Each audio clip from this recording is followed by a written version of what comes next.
ಬಹುಶಃ ಎಷ್ಟು ನಿರೀಕ್ಷೆ ಇತ್ತು, ಆರಂಭದಲ್ಲಿ ಎಷ್ಟು ನಿರೀಕ್ಷೆ ಇತ್ತು? ನನಗೆ 625 ತೆಗಿಬೇಕು ಅಂತ ಆಸೆ ಇತ್ತು. ನಾನು district level seminar competition science ಸೆಮಿನಾರಲ್ಲೆಲ್ಲ ಪಾರ್ಟಿಸಿಪೇಟ್ ಮಾಡಿದ್ದೇನೆ. ಟೆನ್ಷನ್ ಅಂತ ಇರಲಿಲ್ಲ, ಯಾಕಂದರೆ ನಮಗೆ ಸ್ಕೂಲಲ್ಲಿ ಯೋಗ ಮಾಡಿಸ್ತಿದ್ರು. PCMB ತಗೊಂಡು ನೀಟ್ ಬರೆದು ಅದರಲ್ಲೇನಾದರೂ ಏರ್ ರ್ಯಾಂಕ್ಸಲ್ಲಿ ಬಂದರೆ ಒಳ್ಳೆ ಕಾಲೇಜಿಗೆ ಜಾಯ್ನ್ ಆಗಿ ಡಾಕ್ಟ್ರ್ ಆಗಿ ಆಮೇಲೆ UPSC ಬರಿಬೇಕು ಅಂತ ಅಂದ್ಕೊಂಡಿದ್ದೇನೆ. ಸಣ್ಣ ಹುಡುಗ ಹೀಗೆ ಏನೋ ರಸ್ತೆಯಲ್ಲಿ ನಡ್ಕೊಂಡು ಹೋಗ್ತಾ ಇರ್ತಾನೆ ಒಂದು ರಸ್ತೆ ಆಚೆ ಬದಿಯಲ್ಲಿ ಉದ್ದವಾದ ಸಾಲ್ ಕಾಣ್ತಾ ಇರ್ತದೆ ಅವನಿಗೆ. ಸೋಷಿಯಲಲ್ಲಿ ಓದೋದಕ್ಕೆ 5 ಮಾರ್ಕ್ ಓದೋದಕ್ಕೆ ತುಂಬ ಕೂಗ್ತಾ ಇದ್ದೀವಿ. ಎಲ್ಲರೂ ಈಗ ನಾವು 4 ಮಕ್ಕಳಿದೆ, ನನ್ನ 2 ಮಕ್ಕಳು, ನನ್ನ 2 ಮಕ್ಕಳು. ಅವರನ್ನೆಲ್ಲ ಸರಿ ಇದು ಮಾಡಿಕೊಂಡು ಅವಳೇ ಹೋಗ್ತಾರೆ. ಅವಳು ಹೇಳಿದಾಗ ಈ ಮಕ್ಕಳು ಸಹ ಇರ್ತಾರೆ. ಪ್ರಿಯ ವೀಕ್ಷಕರೇ ನಮಸ್ತೆ. SSLC PUC ಫಲಿತಾಂಶಗಳು ಒಂದು ದಿನಗಳೇ ಆಯಿತು. ಇದೀಗ ಮತ್ತೊಂದು ಶೈಕ್ಷಣಿಕ ವರ್ಷ ಕೂಡ ಆರಂಭಗೊಂಡಿದೆ. ವಿದ್ಯಾರ್ಥಿಗಳು ಉತ್ಸಾಹದಿಂದ ಶಾಲೆಗೆ ಹೋಗ್ತಾ ಇದ್ದಾರೆ. ಆದರೆ ಈ ಒಂದು SSLC ಪರೀಕ್ಷೆಯಲ್ಲಿ ಮರುಮೌಲ್ಯಮಾಪನ ಮತ್ತು ಮರು ಪರೀಕ್ಷೆಯಲ್ಲಿ ಮತ್ತೊಮ್ಮೆ ಅತ್ಯಧಿಕ ಅಂಕವನ್ನು ಗಳಿಸಿ ರಾಜ್ಯ ಮಟ್ಟದಲ್ಲಿ ದ್ವಿತೀಯ ರ್ಯಾಂಕ್ನ ಸಾಧನೆಯನ್ನು ಮಾಡಿರುವಂಥ ಹುಡುಗಿ ನಮ್ಮೂರಿನವರು ಎನ್ನುವುದು ನಮಗೆ ಒಂದು ಹೆಮ್ಮೆ. ಅನೇಕ ವಿದ್ಯಾರ್ಥಿಗಳಿಗೆ ತಮ್ಮ ಸಾಮರ್ಥ್ಯದ ಬಗ್ಗೆ ಅರಿವಿರ್ತದೆ. ಹಾಗಾಗಿ ಮರುಮೌಲ್ಯಮಾಪನ ಇರ್ಬೋದು, ಮರು ಪರೀಕ್ಷೆ ಇರ್ಬೋದು, ಇದಕ್ಕೆ ಅವರು ಅಟೆಂಡ್ ಆಗ್ತಾರೆ. ಆ ಮೂಲಕ ಈ ಒಂದು ರಾಜ್ಯ ಮಟ್ಟಕ್ಕೆ ದ್ವಿತೀಯ ರ್ಯಾಂಕನ್ನು ಪಡೆದುಕೊಂಡಿರುವವರು ಕುಕ್ಕೆ ಸುಬ್ರಹ್ಮಣ್ಯದ ಕುಮಾರಸ್ವಾಮಿ ವಿದ್ಯಾಲಯದ 10ನೇ ತರಗತಿ ವಿದ್ಯಾರ್ಥಿನಿ ಸುಷ್ಮಿತಾ. 625ಕ್ಕೆ 624 ಅಂಕಗಳೊಂದಿಗೆ ಇದೀಗ ರಾಜ್ಯ ಮಟ್ಟದಲ್ಲಿ ಶೋಭಿಸ್ತಾ ಇದ್ದಾರೆ. ಹಾಗಾಗಿ ಅವರ ಮನೆಯವರನ್ನು ಮಾತಾಡಿಸೋಣ ಬನ್ನಿ. ವೀಕ್ಷಕರೇ, ಈಗಾಗಲೇ ಉಲ್ಲೇಖಿಸಿದ ಹಾಗೆ ರಾಜ್ಯ ಮಟ್ಟದಲ್ಲಿ ದ್ವಿತೀಯ ರ್ಯಾಂಕನ್ನು ಪಡೆದಿರುವಂಥ SSLCಯಲ್ಲಿ ಪಡೆದಿರುವಂಥ ಸುಷ್ಮಿತಾ ಕುಕ್ಕೆ ಸುಬ್ರಹ್ಮಣ್ಯದ ಕುಮಾರಸ್ವಾಮಿ ವಿದ್ಯಾಲಯದ ವಿದ್ಯಾರ್ಥಿನಿ ನಮ್ಮ ಜೊತೆಗಿದ್ದಾರೆ. ಸುಷ್ಮಿತಾ ನಮಸ್ತೆ. ನಮಸ್ತೆ. ಕಂಗ್ರ್ಯಾಚುಲೇಷನ್ಸ್. ಥ್ಯಾಂಕ್ಸ್. ಬಹುಶಃ ಎಷ್ಟು ನಿರೀಕ್ಷೆ ಇತ್ತು, ಆರಂಭದಲ್ಲಿ ಎಷ್ಟು ನಿರೀಕ್ಷೆ ಇತ್ತು? ನನಗೆ 625 ತೆಗಿಬೇಕು ಅಂತ ಆಸೆ ಇತ್ತು. ಆಮೇಲೆ ಎಕ್ಸಾಮ್ ಬರೆದಾದ್ಮೇಲೆ ಸೈನ್ಸ್ ಸ್ವಲ್ಪ ಕಷ್ಟ ಇತ್ತು ಅಂತ ಗೊತ್ತಾಗಿ 620 ಅಂಕ ಸಿಗ್ಬೋದೇನೋ ಅಂತ ಅಂದ್ಕೊಂಡಿದ್ದೆ. ಆದರೆ ಸಿಗಲಿಲ್ಲ. ಅದು ವ್ಯಾಲ್ಯೂಯೇಷನ್ ಮಾಡುವಾಗ ಸ್ಟ್ರಿಕ್ಟ್ ವ್ಯಾಲ್ಯೂಯೇಷನ್ ಮಾಡಿ ಮಾರ್ಕ್ಸ್ ಕಮ್ಮಿ ಬಂತು. ಆದರೆ ನಿಮ್ಮ ಸಾಮರ್ಥ್ಯದ ಬಗ್ಗೆ ನಿಮಗೆ ಅರಿವಿತ್ತು, ಹಾಗಾಗಿ ರಿವ್ಯಾಲ್ಯೂಯೇಷನ್ಗೆ ಹಾಕಿದ್ರಿ. ಯಾವ ಸಬ್ಜೆಕ್ಟ್? ಸೋಷಿಯಲ್. ಯಾವುದರಲ್ಲಿ ಎಷ್ಟು ಫಸ್ಟಿಗೆ ಮಾರ್ಕ್ಸ್ ಬಂದಿತ್ತು? ಫಸ್ಟ್ ನನಗೆ ಸೈನ್ಸಲ್ಲಿ 93, ಸೋಷಿಯಲಲ್ಲಿ 95 ಬಂದಿತ್ತು. ಮತ್ತೆಲ್ಲ ಔಟ್ ಆಫ್ ಔಟ್ ಇತ್ತು. ಸೈನ್ಸನ್ನು ಇನ್ನು ಸಿಗುವ ಚಾನ್ಸಸ್ ಇಲ್ಲ ಅಂತ ಅಂದ್ಕೊಂಡು ರಿವ್ಯಾಲ್ಯೂಯೇಷನ್ ಹಾಕಲಿಲ್ಲ. ಸೋಷಿಯಲ್ ಸೈನ್ಸಲ್ಲಿ 99 ಬಂತು ರಿವ್ಯಾಲ್ಯೂಯೇಷನ್ ಹಾಕಿದ್ಮೇಲೆ. ಆಮೇಲೆ ಸೈನ್ಸ್ ಬರೆಯೋ ಒಂದು ಮನಸ್ಸಾಯಿತು, ಅಂದರೆ ಏನಾದರೂ ಇಂಪ್ರೂವ್ಮೆಂಟ್ಸ್ ಆದರೆ ಒಳ್ಳೇದು ಅಂತ. ಸೊ 624 ಬರ್ಬೋದಲ್ಲ ಔಟ್ ಆಫ್ ಔಟ್ ತೆಗೆದ್ರೆ ಅಂತ ಒಂದು 2ನೇ ಪ್ರಯತ್ನವನ್ನು ಮಾಡಿದ್ದು. ಬಹುಶಃ ನಿಮ್ಮ ನಿರೀಕ್ಷೆ ಏನಿಷ್ಟು, ಆ ನಿರೀಕ್ಷೆಗೆ ಹತ್ತಿರಕ್ಕೆ ಬಂದಿದ್ದೀರಿ. ಹೌದು. ಹಾಂ, ಹೇಗೆ ಸ್ಟಡಿ ಮಾಡ್ತಾ ಇದ್ರಿ? ಸ್ಟಡಿ ಅಂತ ಹೇಳಿದ್ರೆ ಫಸ್ಟ್ ಸ್ವಲ್ಪ ಲೇಸಿ ಆಗಿದ್ದೆ. ಆಮೇಲೆ ಟೀಚರ್ಸ್ ಎಲ್ಲ ನಮಗೆ ಉತ್ಸಾಹವನ್ನು ಅಂದರೆ ಪ್ರೇರೇಪಿಸ್ತಾ ಇದ್ರು, ಇವಾಗಿಂದ ಸ್ಟಾರ್ಟ್ ಮಾಡಬೇಕು. ಅವರೇ ಬಂದು ನಮ್ಮ ಟೈಮ್ ಟೇಬಲನ್ನು ಹೇಳ್ತಾ ಇದ್ರು, ನೀವು ಈ ಥರ ಓದಿದ್ರೆ ಇಷ್ಟೊತ್ತಿಗೆ ಓದಿದ್ರೆ ಇಷ್ಟು ದಿನದಲ್ಲಿ ಈ ಸಬ್ಜೆಕ್ಟ್ ಈ ಪಾಠವನ್ನು ಮುಗಿಸ್ಬೋದು ಅಂತ. ಆ ರೀತಿಯಾಗಿ ಅವರು ಹೇಳಿದ್ದನ್ನು ಅಳವಡಿಸಿಕೊಂಡು ನನ್ನದೇ ಒಂದು ರೀತಿಯಲ್ಲಿ ನಾನು ಹೆಚ್ಚಂದರೆ ದಿನದಲ್ಲಿ ಓದುವುದಿಲ್ಲ. ರಾತ್ರಿ ಓದ್ತೇನೆ, ಇಲ್ಲ ಬೆಳಿಗ್ಗೆ ಬೇಗ ಎದ್ದು ಓದ್ತೇನೆ, 2. ಎಷ್ಟೊತ್ತಿಗೆ ಹೇಳ್ತಿದ್ರಿ? ಹೇಳುದಂದ್ರೆ ನಾರ್ಮಲಿ ನಾನು 6 ಗಂಟೆ ಎಲ್ಲ ಎದ್ದು ಓದ್ತಿದ್ದೆ. ಎಕ್ಸಾಮ್ ದಿನ ಅಥವಾ ಎಕ್ಸಾಮ್ ಹಿಂದಿನ ದಿನ ಎಲ್ಲ 4 ಗಂಟೆ ಬೆಳಿಗ್ಗೆ, 5 ಗಂಟೆ ಬೆಳಿಗ್ಗೆ ಎಲ್ಲ ಹೇಳ್ತಿದ್ದೆ. ಓಕೆ, ಕ್ಲಾಸಿನ ಬಗ್ಗೆ ಮತ್ತೆ ಮಾತಾಡೋಣ. ನಿಮ್ಮ ವೈಯಕ್ತಿಕ ಪರಿಚಯವನ್ನು ಒಂದು ಮಾಡಿಕೊಡಿ ನಮ್ಮ ವೀಕ್ಷಕರಿಗೆ. ನನ್ನ ಹೆಸರು ಬಿ ಸುಷ್ಮಿತಾ. ನನ್ನ ತಂದೆ ತಾಯಿ ಸುಬ್ಬಪ್ಪ ಪಾಟಾಳಿ ಹಾಗೂ ವೇದಾವತಿ. ನಾನು ಅಂಜೇರಿ ನಡುಗಲ್ಲು ಇಲ್ಲಿನ ನಿವಾಸಿಯಾಗಿರುತ್ತೇನೆ. ಕುಮಾರಸ್ವಾಮಿ ವಿದ್ಯಾಲಯ ಸುಬ್ರಹ್ಮಣ್ಯ ಇಲ್ಲಿ ನನ್ನ 10ನೇ ತರಗತಿಯನ್ನು ಪೂರ್ಣಗೊಳಿಸಿರುತ್ತೇನೆ. ಇನ್ನು ವಿವೇಕಾನಂದ ಕಾಲೇಜಿಗೆ ಸೇರ್ಪಡೆಗೊಂಡು ಅಲ್ಲಿ PUCಯನ್ನು ಕಲಿಬೇಕು ಅಂತ ಅಂದ್ರೆ LKG ಇಂದಲೇ ಕುಮಾರಸ್ವಾಮಿ ಹೋಗ್ತಾ ಇದ್ರಿ? ಹೌದು, ಅಜ್ಜಿ ಮನೆಯಿಂದ ಹೋಗ್ತಾ ಇದ್ರಿ? ಹೌದು. ಅದರ ಜೊತೆಗೆ ಬೇರೆ ಆಕ್ಟಿವಿಟೀಸ್ ಅಂದರೆ ನಾನು ತುಂಬ ಕಾಂಪಿಟೇಷನ್ಗಳಲ್ಲಿ ಭಾಗವಹಿಸಿದ್ದೇನೆ. ಹಲವಾರು ಪದಕಗಳನ್ನು, ಸರ್ಟಿಫಿಕೇಟ್ಗಳನ್ನು ಪಡೆದುಕೊಂಡಿದ್ದೇನೆ. ಅಂದರೆ ನಾನು ಆಶುಭಾಷಣವನ್ನು ಮಾಡ್ತೇನೆ. ಆಶುಭಾಷಣ, ಇನ್ನು ಈ ಥರ ಸ್ಪೀಚ್ಗಳನ್ನು, ಕತೆ ಹೇಳ್ತೇನೆ ಚೆನ್ನಾಗಿ. ಈ ಥರ ಆ್ಯಕ್ಟಿವಿಟೀಸಲ್ಲಿ ಇದ್ದೆ. ಮತ್ತು ಕ್ವಿಝಲ್ಲಿ ಪಾರ್ಟಿಸಿಪೇಟ್ ಮಾಡ್ತಿದ್ದೆ ಸ್ಕೂಲಲ್ಲೆಲ್ಲ ಕಂಡಕ್ಟ್ ಮಾಡುವಾಗ.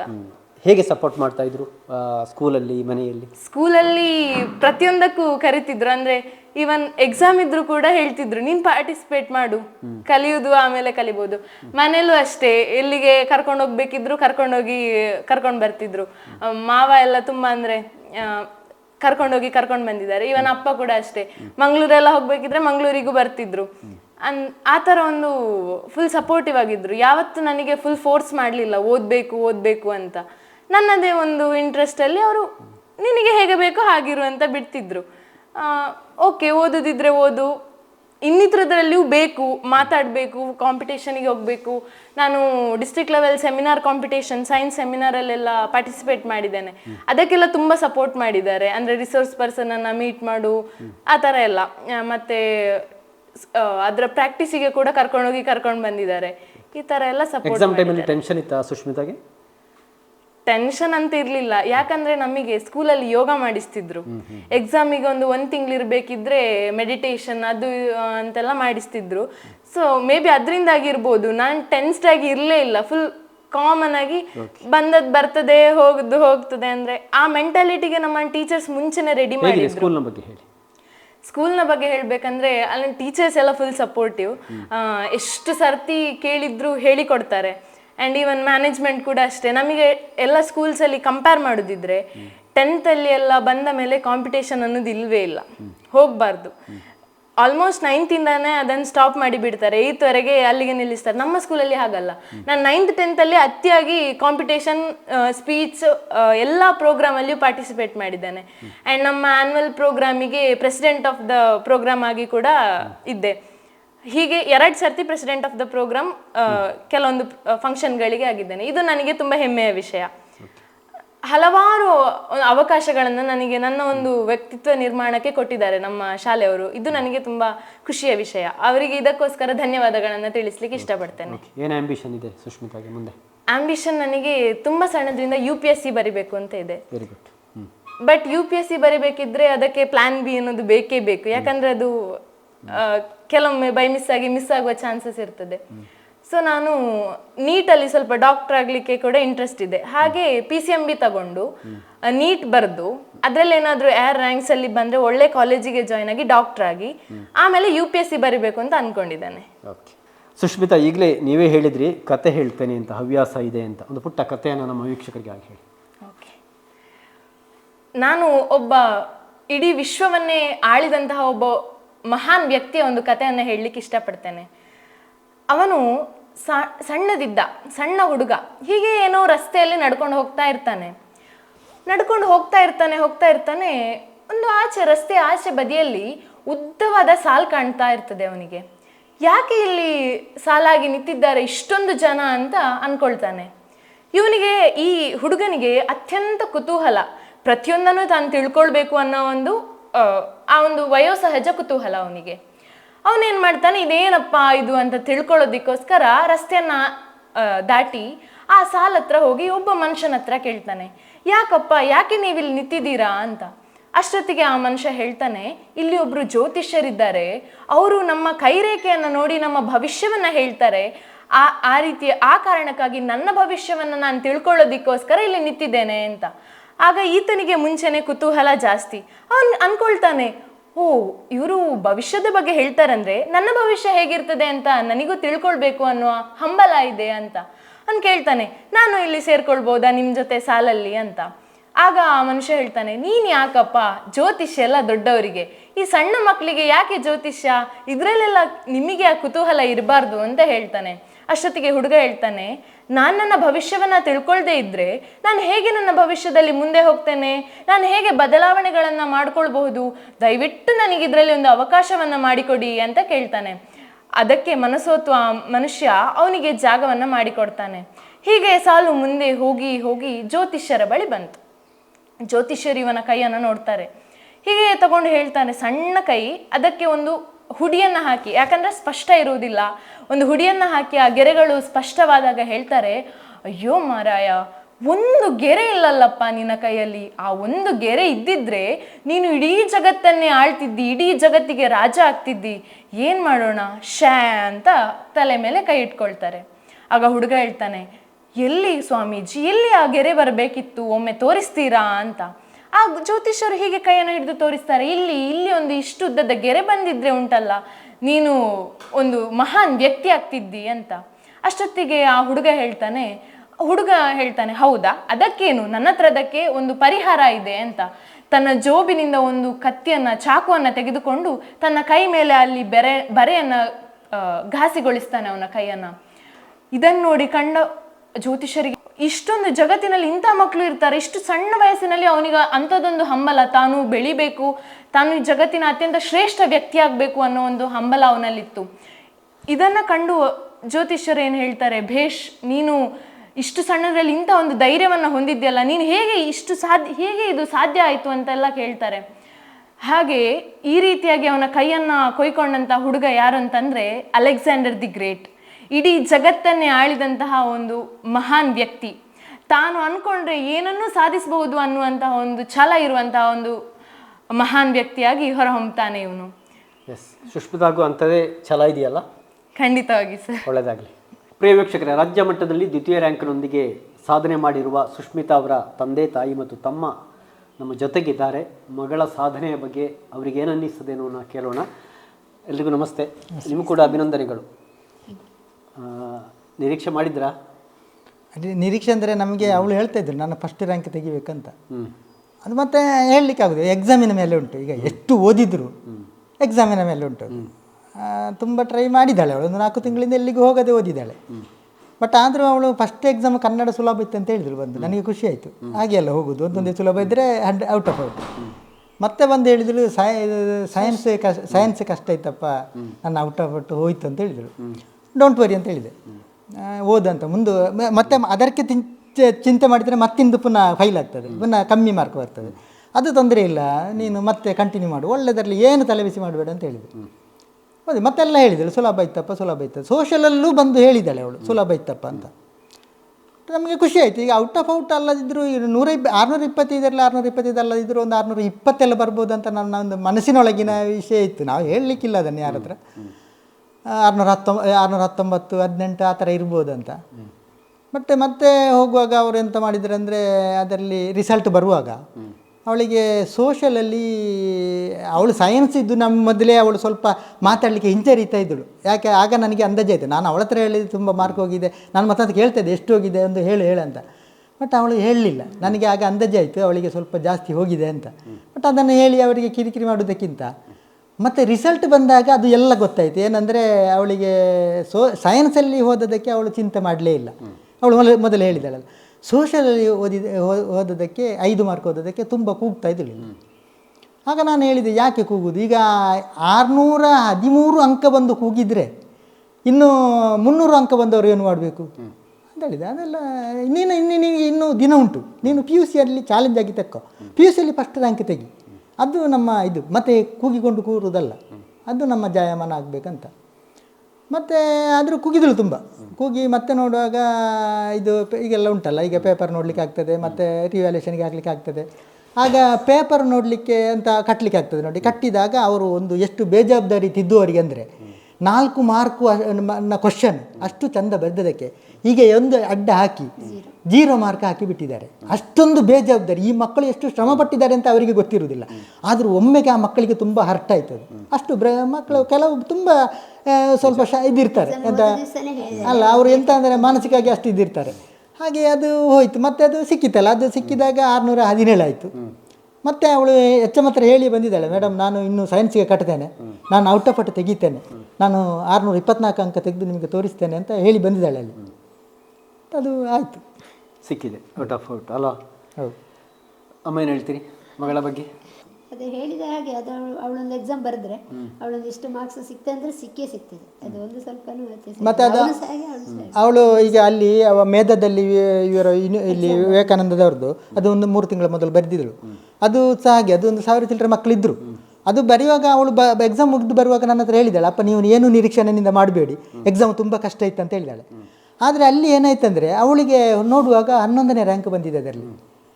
ಮತ್ತು ನನಗೆ ಅವರು ವಿವೇಕಾನಂದದ ಪ್ರಿನ್ಸಿಪಾಲ್ರು ಸಿಕ್ಕಿ ಅವರು ಹೇಳಿದರು, ನೋಡಿಯಪ್ಪ ಅದು ಆ ಎಕ್ಸಾಮ್ ಅಷ್ಟು ಸುಲಭ ಇಲ್ಲ, ತುಂಬ ಟಫ್ ಉಂಟು ಅದು. ಅದರಲ್ಲಿ ಪಾಸಾದ ಮಕ್ಕಳು ರ್ಯಾಂಕಿನ ಸುತ್ತಮುತ್ತ ಇರ್ತಾರೆ. ಅವರಿಗೆ ನೀವು ಒಂದು ಒಳ್ಳೆ ಎಜುಕೇಷನ್ ಕೊಡಬೇಕು. ಎಲ್ಲಿಯಾದರೂ, ಈಗ ನಮ್ಮಲ್ಲಿ ಸೇರಿಸಿ ಅಂತ ನಾನು ಹೇಳುವುದಿಲ್ಲ, ಎಲ್ಲಿಯಾದರೂ ಒಂದು ಒಳ್ಳೆ ಶಾಲೆಯಲ್ಲಿ ನೀವು ಸೇರಿಸಬೇಕು. ಆವಾಗ ಅವರ ಮಕ್ಕಳ ಸುಷ್ಮಿತಾ ಮನೆಯಲ್ಲಿ ತೊಂದರೆ ಎಲ್ಲರೂ ಈಗ ನಾವು 4 ಮಕ್ಕಳಿದ್ದಾರೆ, ಅಣ್ಣನ 2 ಮಕ್ಕಳು, ನನ್ನ 2 ಮಕ್ಕಳು. ಅವರನ್ನೆಲ್ಲ ಸರಿ ಇದು ಮಾಡಿಕೊಂಡು ಅವಳೇ ಹೋಗ್ತಾಳೆ. ಅವಳು ಹೇಳಿದಾಗ ಈ ಮಕ್ಕಳು ಸಹ ಇರ್ತಾರೆ. ಅವಳು ಸೀನಿಯರ್ ಅಲ್ಲ, ಎಲ್ಲ ಅವಳ ಜವಾಬ್ದಾರಿ. ಮಕ್ಕಳನ್ನು ನಾವಿಲ್ಲ ಅಂದರೆ, ಅತ್ತೆ ಇಲ್ಲ, ಅಮ್ಮ ಇಲ್ಲ ಅಂದರೆ ಎಲ್ಲ ಮಾಡಿ ಅವಳು ಎಲ್ಲ ಇದು ಮಾಡ್ತಾಳೆ ಚಿಕ್ಕದಿಂದಲೇ. ಮತ್ತೆ ಅವಳೊಂದು ಟಿವಿ ನೋಡ್ಲಿಕ್ಕೆ ಆದ್ರು, ಈಗ ಮಕ್ಕಳಿಗೆ ಜಗಳ ಆಗ್ತದೆ, ಅವಳಿಗೆ ಟೈಮ್ ಟೇಬಲ್ ಅವಳು ಮಾಡಿದ ಟೈಮ್ ಟೇಬಲ್. ಈ 4 ಮಕ್ಕಳು ಅವರು ಅದನ್ನು ಕ್ವಶನ್ ಮಾಡುವುದಿಲ್ಲ, ಅವರು ಅದನ್ನು ನೋಡ್ತಾರೆ. ರಜೆ ಇದ್ರು, ಶಾಲೆ ಇದ್ರು, ಅವಳೇ ಜಡ್ಜಿ. 4 ಮಕ್ಕಳಿಗೆ ಯಾರು ಹಾಗಾಗಿ UPSC ಕನಸಿದೆ ಅಲ್ವಾ? ಹೌದು. ತಮ್ಮ ಏನು ಮಾಡ್ತಿ? ನವೋದಯ ಇನ್ನು ಸಿಕ್ಸ್ತ್ ನವೋದಯಕ್ಕೆ. ಅಕ್ಕ ಒಳ್ಳೆ ಮಾರ್ಕ್ಸ್ ತೆಗ್ದಿದ್ದಾರೆ, ಏನು ಅನ್ನಿಸ್ತಾ ಇದೆ? ಖುಷಿ ಆಗ್ತದೆ. ನೀನು ಹುಷಾರಿದ್ಯಾ ಕಲೀಲಿಕ್ಕೆ? ನವೋದಯಕ್ಕೆ ಎಷ್ಟು ರ್ಯಾಂಕ್ ಬಂತು ಸೇರಿಸಲಿಕ್ಕೆ? ಓಕೆ, 9th ರ್ಯಾಂಕ್ ಬಂತಾ? 88.75. ಓಕೆ. Entrance exam. ಅಕ್ಕನಾಗಿ ನೀನು ಕೂಡ ರ್ಯಾಂಕ್ ಪಡಿಬೇಕು ಅಂತ ಇಲ್ವಾ ನಿರೀಕ್ಷೆ? ಸುಷ್ಮಿತಾ ಅವರು ಮಾವನ ಮನೆಯಿಂದ ಶಾಲೆಗೆ ಹೋಗ್ತಾ ಇದ್ರು. ನಮ್ಮೊಟ್ಟಿಗೆ ಮಾವ ಮೋಹನ್ ಮತ್ತು ಅತ್ತೆ ನಳಿನಿ ಅವರಿದ್ದಾರೆ. ಈ ಮನೆ ಮಗಳು ಒಳ್ಳೆ ಸಾಧನೆಯನ್ನು ಮಾಡಿದ್ದಾರೆ, ಏನೆನಿಸ್ತಾ ಇದೆ ನಿಮಗೆ? ನನಗೆ ಒಬ್ಬರು ಜೋಯಿಸರು ಹೇಳಿದರು, ಅವಳು ಜಾತಕ ಮಾಡಲಿಕ್ಕೆ ಹೋದಾಗ, ಇವಳನ್ನು ನೀವು ಸರಿಯಾಗಿ ಕಲಿಸಿದರೆ ಇವಳು ಒಳ್ಳೆ ಇದು ಪೊಸಿಷನಿಗೆ ಹೋಗ್ತಾಳೆ ಅಂತ. ಹಾಗೆ ನಾನು ಭಾವನ ಹತ್ರ ಮತ್ತು ತಂಗಿ ಹತ್ರ ಹೇಳಿದೆ. ಅವ್ರ ಹತ್ರ ಈ ವಿಷಯ ಹೇಳಲಿಲ್ಲ. ನೀವು ಬನ್ನಿ ನಮ್ಮಲ್ಲಿಗೆ, ನನಗೂ ಬಿಸ್ನೆಸ್ಸು ನೋಡಿಕೊಳ್ಳಲಿಕ್ಕೆ ಸಾಕಾಗೋದಿಲ್ಲ ಜನ, ನಾವೇ ಆದರೆ ಒಂದು ಒಳ್ಳೆಯದಲ್ಲ ಬಾವ, ನೀವು ಬಾಬಾ ಅಂತ ಸುಮಾರು 1-2 ವರ್ಷ ಒತ್ತಾಯ ಮಾಡಿ ಮತ್ತೆ ಬಂದ. ಮಕ್ಕಳನ್ನು ನಾನು ತಂಗಿ ಹತ್ರ ಹೇಳಿದೆ, ನಾವು ಇಲ್ಲೇ ಕಳಿಸುವ, ಕುಮಾರಸ್ವಾಮಿ ಅದು ಒಳ್ಳೆ ಒಂದು ಸ್ಕೂಲ್ ಅದು, ಅದರಲ್ಲಿ ಇರುವ ಸ್ಟಾಫ್ಗಳು ನಮಗೆ ಪರಿಚಯ ಉಂಟು, ಮತ್ತು ಚಂದ್ರಣ್ಣ ಅವರೆಲ್ಲ ನಮ್ಮ ಒಟ್ಟಿಗೆ ಕಾಲೇಜ್ ಉಂಟು. ಹಾಗೆ ಅಲ್ಲಿ ಕಲಿಸಿದರೆ ಖಂಡಿತ ನಮ್ಮ ಇದು ಸಕ್ಸಸ್ ಆಗೋದಿತ್ತು. ಆದರೆ ಮಾರ್ಕ್ ನೋಡಿದಾಗ ನನಗೆ ಅಪ್ಸೆಟ್ ಆಯಿತು. ಅವಳು ಆಲ್ ಕರೆಕ್ಟ್ ಆಗಬೇಕಿತ್ತು, ಆಗುವವಳೆ ಅವಳು, ನನಗೆ ಗೊತ್ತಿತ್ತು ಅದು. ಆಮೇಲೆ ಈ ಜೋಯಿಸರು ಹೇಳಿದ್ದನ್ನು ನಂಬಿಕೊಂಡೆ.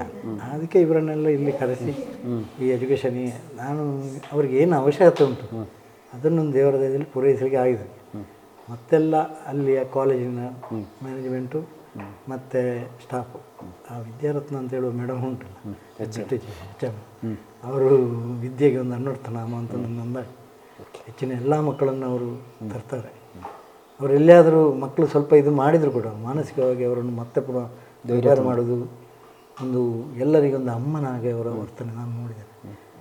ಈ ಹುಡುಗ ನಮ್ಮ ಅಳಿಯ ಎಲ್ಲ ಚಿಕ್ಕದಿರುವ ಅವನು ಸ್ವಲ್ಪ ಬ್ರೈಟೇ, ಅವಾಗೆಲ್ಲ ಅವನನ್ನು ಎತ್ತಿ ಮುದ್ದಾಡ್ತಿದ್ರು. ಅದಕ್ಕೆ ಬೇಕಾಗಿ ಅವ ಸ್ಕೂಲಿಗೆ ಹೋಗೋದು ಕಲಿಯೋದೆಲ್ಲ ನನ್ನನ್ನು ಎತ್ತಿ ಮುದ್ದಾಡ್ತಾರೆ, ಅದಕ್ಕೆ ಬೇಕಾಗಿ ನಾನು ಕಲಿಯೋದು ಉಪಾಯ ಇಲ್ಲ ಅಂತೇಳಿ ಅವನೇ ಕಲಿತಿದ್ದ. ನಾವೆಂತ ಹೇಳಿಕೊಡಲಿಲ್ಲ, ಯಾರಿಗೆ ನಾನು ಹೇಳಿಕೊಡ್ಲಿಕ್ಕೆ ಯಾರಿಗೂ ಹೋಗಲಿಲ್ಲ. ಸ್ವಲ್ಪ ತಾವೇ ಹೇಳಿಕೊಟ್ಟಿರ್ಬೋದು ಅಷ್ಟೇ, ನನಗೆ ಗೊತ್ತಿಲ್ಲ. ಅದು ಆ ಥರ ಹೋಗ್ತಾ ಉಂಟು. ಎಸ್, ನಳಿನಿಯವರು ಬಹುಶಃ ತಾವು ಕೂಡ ಅದೇ ವಿದ್ಯಾಸಂಸ್ಥೆಯಲ್ಲಿ ಶಿಕ್ಷಕಿಯಾಗಿ ಕೆಲಸವನ್ನು ನಿರ್ವಹಿಸಿದವರು. ಅದೇ ವಿದ್ಯಾಸಂಸ್ಥೆಯಲ್ಲಿ ಕಲಿತಿರುವಂಥ ಸುಷ್ಮಿತಾ ಇವತ್ತು ಅತ್ಯುತ್ತಮ ಸಾಧನೆಯನ್ನು ಮಾಡಿದ್ದಾರೆ, ಏನೆನ್ನಿಸ್ತಾ ಇದೆ? ತುಂಬ ಸಂತೋಷ. ಮತ್ತೆ ಅಂದರೆ ಅವಳು ನಂಗೆ ಗೊತ್ತಿತ್ತು ಒಳ್ಳೆ ಸ್ಕೋರ್ ಮಾಡುವಳು ಅಂತ, ಹೀಗಾಯ್ತಲ್ಲ ಅಂತ. ಅವರಿಗೆ ಒಂದು ವ್ಯವಸ್ಥೆ ಮಾಡಬೇಕು ಸರ್. ಈ ಥರ ಒಂದು ಜವಾಬ್ದಾರಿಯಿಂದ ತಿದ್ದುವುದಕ್ಕೆ ಆ ತಿದ್ದಿದವನಿಗೆ ಒಂದು ಮತ್ತೆ ಒಂದು ಪ್ರಮಾದ ಆಗಿದೆ ಇಲಾಖೆಯಿಂದ. ಕೊನೆಯ ಅಂಕಪಟ್ಟಿಯಲ್ಲಿ ಮರುಮೌಲ್ಯಮಾಪನದ ಅಂಕ ಉಲ್ಲೇಖ ಆಗಲಿಲ್ಲ, ಪುನಃ 4 ಮಾರ್ಕ್. ಹೌದು ಹೌದು, ಎಂಥ ಬೇಜವಾಬ್ದಾರಿ, ಇದನ್ನು ಕೊನೆಗಾಣಿಸಬೇಕು. ವೀಕ್ಷಕರೇ ಕೇಳಿದ್ರಲ್ಲ, ರಾಜ್ಯ ಮಟ್ಟದಲ್ಲಿ ಸಾಧನೆಯನ್ನು ಮಾಡಿರುವಂಥ ನಮ್ಮೂರ ಹುಡುಗಿ ಸುಬ್ರಹ್ಮಣ್ಯದ ಕುಮಾರಸ್ವಾಮಿ ವಿದ್ಯಾಲಯದ ವಿದ್ಯಾರ್ಥಿ ಸುಷ್ಮಿತಾ ಮತ್ತೆ ಸಾಧನೆಯನ್ನು ಮಾಡಿದ್ದಾರೆ. ಏನು ನಿರೀಕ್ಷೆ ಇತ್ತೋ ಆ ನಿರೀಕ್ಷೆಯನ್ನು ಅವರು ಪಡೆದಿದ್ದಾರೆ. ಆ ಮೂಲಕ ಸಾಧನೆಯ ಹಾದಿಯಲ್ಲಿ ಮತ್ತಷ್ಟು ಕನಸುಗಳೊಂದಿಗೆ ಮುಂದಡಿ ಇಡ್ತಾ ಇದ್ದಾರೆ. ಅವರ ಕನಸುಗಳೆಲ್ಲ ಈಡೇರಲಿ ಎನ್ನುವುದು ನಮ್ಮ ಆಶಯ ಕೂಡ. ಸುದ್ದಿ ಸಂಸ್ಥೆ ಕಡೆಯಿಂದ ಕೂಡ ಅವರಿಗೆ ಮತ್ತೊಮ್ಮೆ ಕಂಗ್ರಾಟ್ಸ್ ಹೇಳ್ತಾ, ಈ ಮನೆಯಿಂದ ಕ್ಯಾಮರಾ ಪರ್ಸನ್ ರಕ್ಷಿತ್ ಕೊಕ್ಕುಜಡಕ ಜೊತೆ ನಾನು ದುರ್ಗಾಕುಮಾರ್ ನಾಯರ್ಕೆರೆ, ಸುದ್ದಿ ನ್ಯೂಸ್ ಸುಳ್ಯ. ನಮಸ್ತೆ ವೀಕ್ಷಕರೇ, ಸುದ್ದಿ ನ್ಯೂಸ್ ಬುಲೆಟಿನ್ಗೆ ಸ್ವಾಗತ. ನಾನು ರೇಖಾ ಸುಭಾಷ್. ನಾನು ದಯಾನಂದ ಕೊರತೋಡಿ. ನಾನು ಪ್ರಜ್ಞಾ ಸಾಲ್ಯನ್ ಕೇರ್ಪಳ. ನಾನು ಯಶ್ವಿತ್ ಕಾಳಮನೆ. ನಾನು ಜಯಶ್ರೀ ಕೊಯ್ಗೋಡಿ. ನಾನು ಶಿವಪ್ರಸಾದ್ ಆಲಿಟಿ. ನಾನು ಪೂಜಶ್ರೀ. ನಾನು ದುರ್ಗಾಕುಮಾರ್ ನಾಯರ್ಕೆರೆ.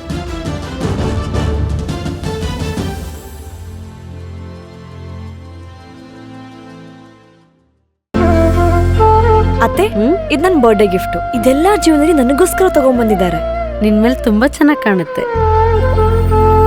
ಇದು ತುಂಬಾ ಚೆನ್ನಾಗಿದೆ ಅಲ್ವಾ? ತುಂಬ ಚೆನ್ನಾಗಿದೆ.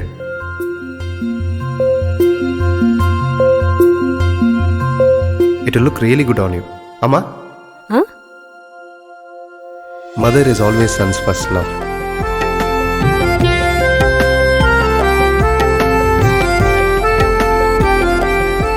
ಪ್ರತಿ ಪೀಳಿಗೆಯ ಪ್ರೀತಿಯ ಮಳಿಗೆ GL ಆಚಾರ್ಯ ಜುವೆಲ್ಲರ್ಸ್.